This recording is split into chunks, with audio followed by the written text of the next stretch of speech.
What's up, everybody? Welcome to a bonus edition of Hustling Sideways. Bonus. I'm Alan Halas. I'm a music writer. And I'm Jim Love, and I'm a speaker. And today we are talking about one of the many things that people with side businesses, passion projects, anyone that really anybody in business kind of deals with. And that's kind of leaving a legacy and talking a little bit about why you do some of the things you do, why you put in the long hours, and what that kind of means to you. Yes, So, and really focused on the why. Like we're like this is what I do. This is what I do. Like now it's why do you do that? What does that mean to you? And yeah, how does that leave with your legacy, right? Like what are people going to remember about you when you're no longer on this earth? Yeah, absolutely. And this is something I've actually really thought about lately. I, just to give you a little behind the scenes, have been working like crazy. I have been putting in like a lot of hours lately. He's stressed, guys. I'm just a little tired. But I've been working like crazy. And you hit the wall at some point, and I was like, why am I putting in these crazy hours? Why am I, you know what I mean? Like, totally. Like, what's the reason for this? Yeah, exactly. And I think that it really comes down for me to like, I want to make sure that I leave like the best impact that I can have on the world kind of thing. Like, you know, some people want to do this for a ton of money. I think I realized a few years ago that what I do is maybe not going to make like cash out forever kind of money. But I was like, maybe I want the statue in the park instead. To be like, you know what I mean? Like to be like, I want you were part of something big. Yeah, exactly. I want to be known for kind of the impact that I left on the world. Whether it be, you know, for me, it's music, but I mean, just in general, the city of Milwaukee for me. But like things like that are becoming increasingly more important for me. Like, what are you going to do that's going to last long term? What are people going to remember you for? Like, I don't know. It's a little cryptic, but to be like, it's important though. Yeah, to be like, what happens when you die? Yeah, you know, a lot of people think so short term, and that's not wrong. But the long term part of your why is important. I feel like if you don't have that, you're in the wrong work. Like you really should have. Like you know what will this mean, you know, down the road, and why am I involved? Because I love that. I love like the sense of like, I want people to like remember that I did this, and and I thought about this a lot too in terms of like speaking and like why do I spend my weekends, you know, speaking to students or speaking to organizations or just trying to motivate people? Like what do I get out of that?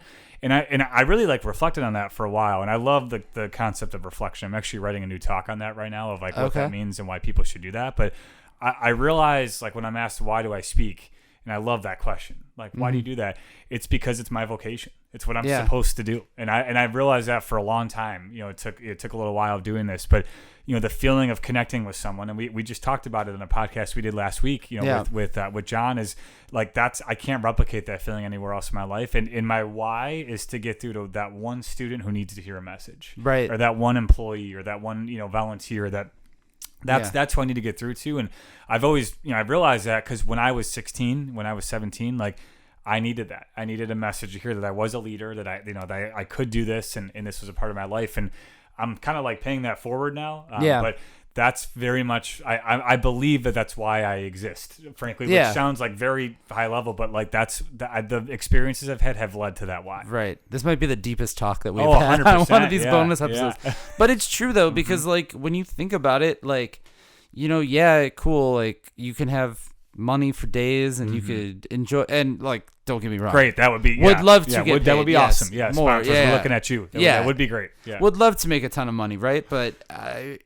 it's increasingly for me not becoming the end all be all.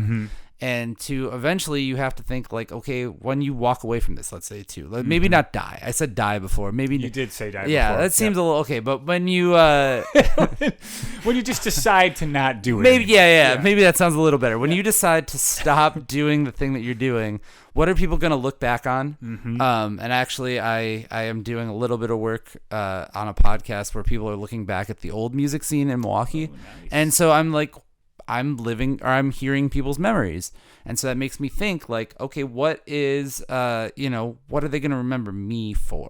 So that I think has also played a factor into that decision. But I think it's something that everybody that's got a side business, everybody that's got a side hustle or a passion project or something like that, they have to really think about why they are doing what they do. Because there's a lot of hours, there's a lot of things that are not billable that you do. You know, for you, it's probably that moment when you're in the car and you're 3 hours into driving to 100%. somewhere, or you know what I mean? Yeah, I mean, like those little moments that like seemingly are inconsequential, but like that's where you think about it. Like, why the hell am I in this car? You know, like what am I doing? And that because I have a why. And everyone, like, you have to have that. And right. I really truly think if you don't, then you shouldn't be doing what you're doing. Like, I stand by that, because then like that's what makes all the long hours and kind of crazy things that we do worth it. Like the people we get to meet, and you know, like the stuff you do on the side when no one's watching is important. Like right. you putting time and effort and energy in what you're doing, the three most valuable things you have, is going to make a difference. And if you decide to do that, you know, put it into something you really love, and it's important. And that part sounds a little cliche, but really it's true. Like if that's your passion, if that's what you want to do, have your why and dedicate time to it. And you will accomplish it, but you need to have the why to start with. For me, it is the 1 o'clock in the morning or 2 o'clock in the morning driving home from the concert. You know what I mean? Like that feeling of like, exactly. I have just exhausted every bit of energy that I've had into making this thing happen. Mm-hmm. Why did I do this? Yep. And really it's to live much beyond, you know, farther beyond that one night or farther beyond that one talk. It's exactly. To, you know, create something that people are going to remember you for. Yeah, and it's important. And not everyone has, you know, an opportunity to do that. And as an entrepreneur and someone who has a side hustle, has a passion, you have chances to do that every day. Yep. And find your why and pursue it relentlessly and be authentic in that pursuit. Yes. That was like a good summary. Yeah. I just like pulled that out of thin air. There you go. Yeah. So with that, find your why. And then while you're doing that, you can also listen to more episodes of this podcast. I knew there was a transition coming here. While you find your why, you should subscribe to us. Yes. Listen and subscribe to the Hustling Sideways podcast. We put out new content every week, and we have every other week new podcasts with guests that are longer than this. Mm-hmm. And so you can find us wherever you get your podcasts. You can also like, subscribe, rate us 5 stars, do all of that sort of things. The only rating you can give us is 5. Yeah, that's me in a box as a mime, but it still worked. I'll tell you a story about being a mime sometime. Ooh. It was bad. I can't wait. In the meantime, though, you can also find us on Facebook, Instagram, Twitter. We are on YouTube as well. And if you've got a side hustle of your own, if you've got a side project or a passion project that you want to talk to us about, you can be a guest on this show. We're very easy to talk to. You can send us an email over. I think I'm. Alan's easy to talk to. I'm a little tough. You can find us and send us an email over at hustlingsideways@gmail.com. And Jim. Alan, keep on hustling.